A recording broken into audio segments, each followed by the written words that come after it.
काही साखर कारखाने निवडणूक झाली, त्यामध्ये भरघोस मताधिक्याने आपलं पॅनल जे आहे ते निवडून आले, काय सांगाल तुम्ही?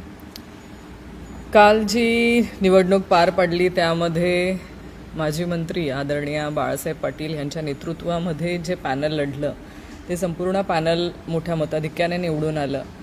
यावरून आपल्याला असं दिसतंय की जेव्हा बॅलेट पेपरवरती निवडणुका होत आहेत तेव्हा लोकांचा कौल हा आमच्या बाजूने दिसतोय. कारण गेल्या 4 महिन्याआधीच जी निवडणूक विधानसभेची पार पडली त्या निवडणुकीमध्ये जे मशीनमध्ये मतदान झालं, ते जे आमदार 50,000च्या लीडने निवडून आलेत, आत्ता तेच आमदार अर्धे मतं देखील घेऊ शकले नाहीत बॅलेट पेपरवरती. म्हणजे कुठेतरी शंकेला जागा आहे. अमाप पैशांचा वारेमाप वापर झाला, तिथे पैसे वाटप झाल्याचा सगळ्यांनी बघितलं.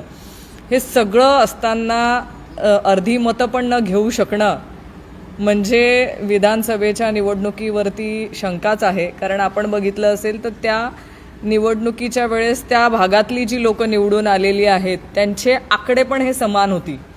म्हणजे ज्या मतांनी ते लोक निवडून आलेत ते आकडेवारी सगळी सारखी आहे. असं कसं होऊ शकतं हे शंकेला जागा आहे. पण त्याची चौकशी झालीच पाहिजे असं आम्हाला म्हणणं आहे.